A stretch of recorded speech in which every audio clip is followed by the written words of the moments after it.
Hello everybody, very nice to be here.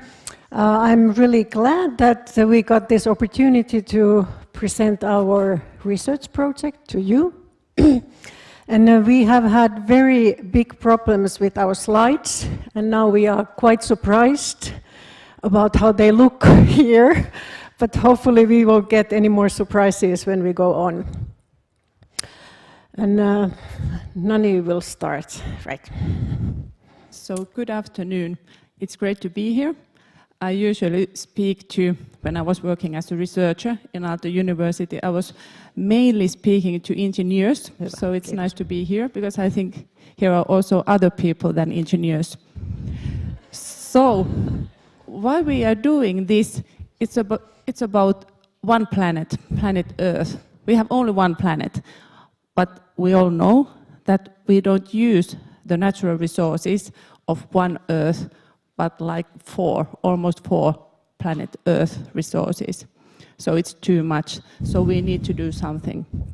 And in Sitra, I'm working as a leading specialist in circular economy team. And our target there is working with other organizations and bring this sustainability and circular economy ideas to the whole society. So today to research field.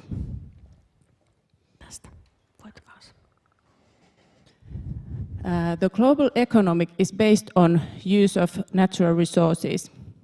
Even that we have known already almost 50 years that we are overusing these natural resources, we are still doing the same. And of course, we are learning and we try to change the way we do, but still you can see from this slide that because we are more and more people on this one planet, we also need more natural resources like water, energy, steel, and so on. So the big question is natural resources. And today we are also talking about those. And we are also talking about impacts of the human behaviors, like climate change. And then we are also talking about the first thing, clean drinkable water. We don't have it anymore in many places of our planet. And on the right corner you can see that we are actually still acting the same way that we used to act many hundreds of years, linear way. We use materials and products only once. We know about recycling and we recycle materials, but we should think circle. We need to think in the beginning of the life cycle what we do with those materials and natural resources. In Sitra, we presented this roadmap towards circular economy 1 year ago. And here you can see that all of the products, they are coming from raw materials. They are going those materials through different processes and they are coming to products and we use those products and then they end somewhere. And we hope that the material is starting a new life in another life cycle. Also, during the life cycle, we are losing those materials. Like in the beginning, in those processes, we have side products, and we should also use those again. So in the very beginning, we have to know about all of the materials and what we do with those, with the whole life cycle. Today, we are focusing on construction area. And here you can see the life cycle of the construction. First, when we start to build something new, we have to think why we are doing that. What is the need?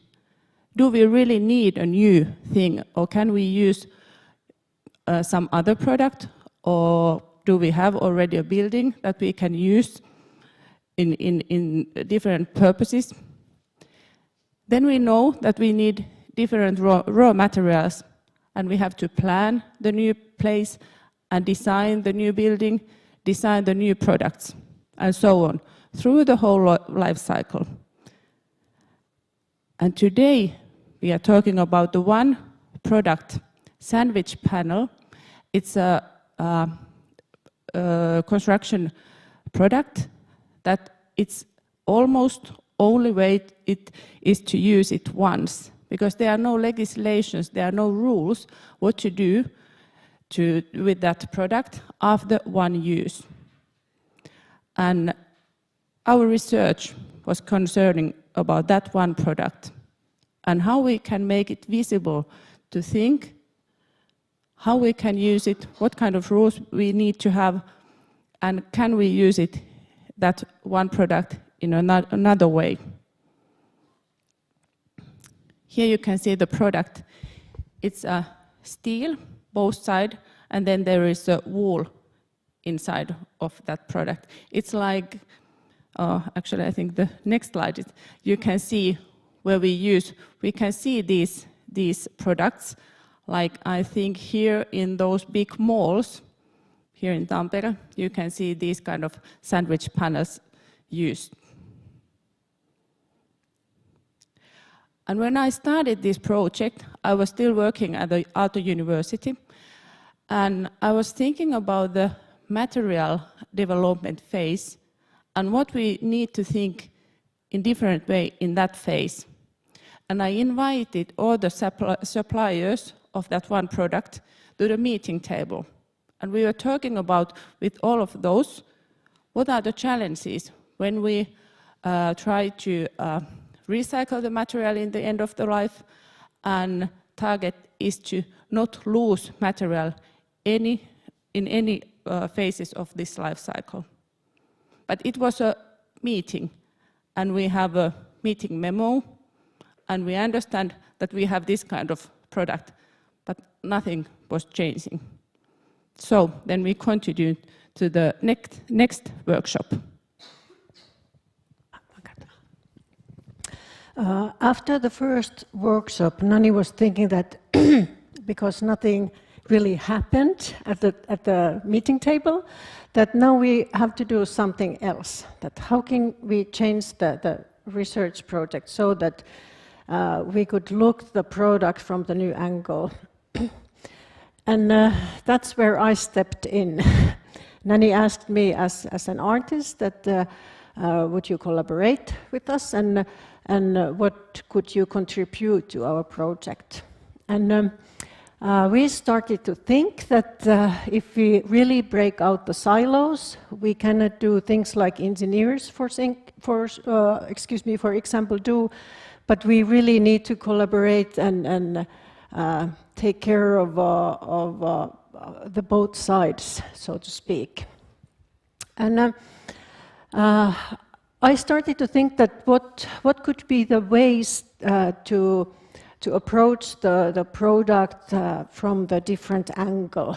And we started to think about artistic thinking, art practice, design practice. We started to search for examples of doing things differently, not only recycling, but also upcycling the products. And as an artist, I brought one example to the table, my sculpture here from hand to mouth, that, where I have used some material, some product, again, for an art shake. Then we visited the plant that makes the sandwich panels, to see the material, to feel it, to discuss with the staff who makes it. And then after this material experience, we arranged a workshop 2.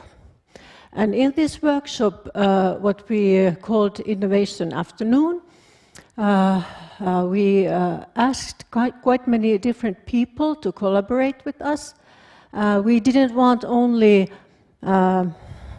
invite like artists or designers or engineers, but but we asked, for example, city planners, technical designers, material experts, and so on, so that the collaboration was really transdisciplinary. And how we worked in this workshop was so that we had really large sheets of papers, and some of the participants were sitting on the floor, or they hung the papers on the wall, and we tried to do things a little bit differently, that we don't only sat at the same table and work with our computers, for example. So we draw and we discussed, and we worked individually, but also in groups. And the idea was to find new ways of using for the product.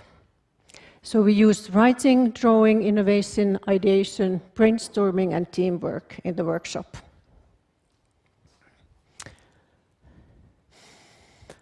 And we produced quite many ideation papers, and from them we developed the ideas with the company who produces the product, and we got this kind of like idea maps from the workshop too.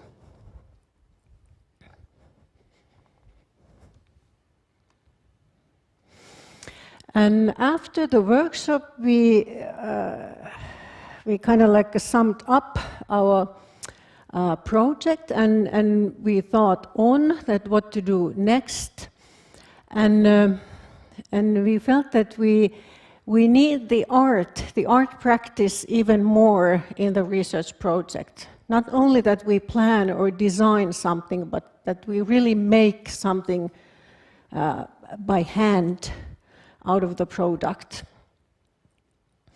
And we felt that with the concrete materiality, we could produce even more ideas how to recycle or upcycle the product.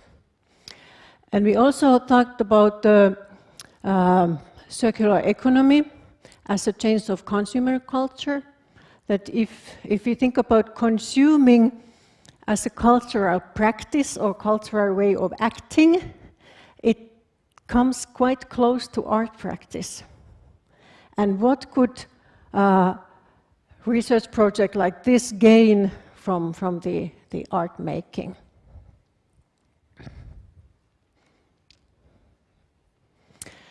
And we consider the art practice as thinking linked to action, so that we think and we make at the same time, and that is what I call artistic thinking. And we thought also that visual art can make new ideas visible, but also visualize and create new possible cultural ways of acting. And we also considered the traditional notion of unique work of art. As we know that we don't recycle our artworks. It's something quite, how should I put it? Something untouchable even. For example, I'm a sculptor, and if I make sculptures, I don't expect anybody else to touch them afterwards. It's something like, almost like holy or so circular economy is a quite different thing in the art world, I think. Like how can we recycle, like really recycle as artists? It's a really big question, and this is something we want to develop further even more.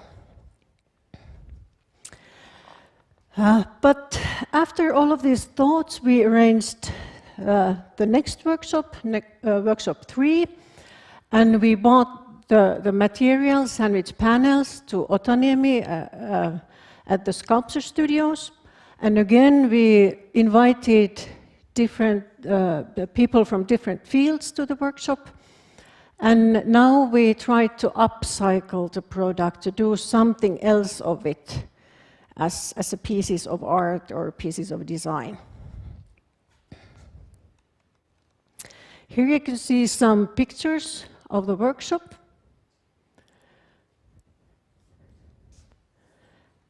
And some different approaches to art practice and design practice. Some of the participants wanted to model their ideas and thoughts, and somebody wanted to draw, and somebody wanted to discuss before we started to make things.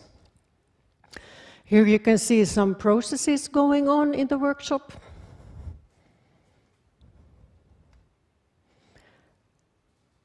As well here. And here you can see some of the pieces made in the workshop. We arranged an exhibition in Aalto Arts and showed the pieces and the ideas and the whole process of the workshops in the exhibition.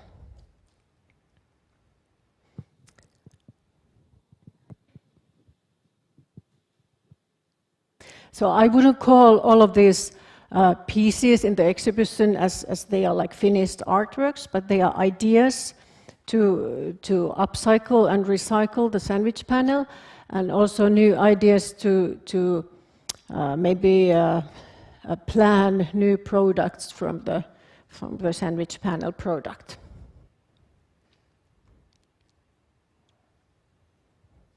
And maybe Nani want to continue? Okay. And here we have put some things that we learned from the workshops. First, there is that the upcycling approach and the hands-on method brought new dimensions to the whole project. So we thought that the workshop 3 really changed our research. Because working by hand is activating also brain in a new way. We designed, made, saw, experienced the upcycled product concretely. Focus areas of the research project, material development and industrial product design are very suitable for this kind of approach. And lastly, research work. It doesn't matter the field of research. We felt that it's always creative practice. Even though Nani is an engineer and I'm an artist, we were quite surprised that the way we work is so close to each other that we really are not very far away from each other.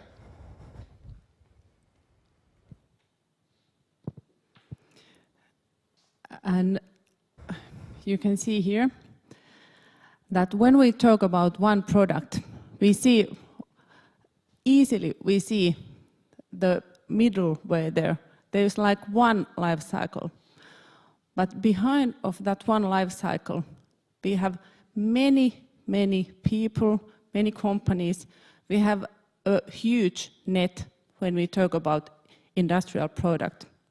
So when we try to change something here in one life cycle, we need to make that change in the whole net. And when in the beginning of this presentation, I started that I used to talk to engineers. Actually, I was also used to work with the engineers because I was working in industrial projects and in industry. And when I had arranged the first workshop, I was still working in Aalto University and I was finalizing my doctoral dissertation. And I was writing the final words there, and I wrote there that we need to break out from the silos. And I was thinking, am I breaking out from the silos? Because I'm almost only working with the engineers and economic people, marketing people. And we didn't know each other from the academic field. We are playing in the same football team. And after one train, I asked Riikka that, are you interested in to come to my research project? And Riikka said, tell me more about that research project. I can't imagine what we can do together. But she said, yes, she's interested in. And so now we're here. And we noticed that, like actually Einstein has also said that we have come to this point in some way, and when we need to make the change, we can't go the same way further. So we need to change our way of habits and the way of working. So you can see here are some of the silos we have in this society. And in Sitra, and I think in also research field, we have a very good opportunity to break out from the silos and work together and change the world. Okay, thank you.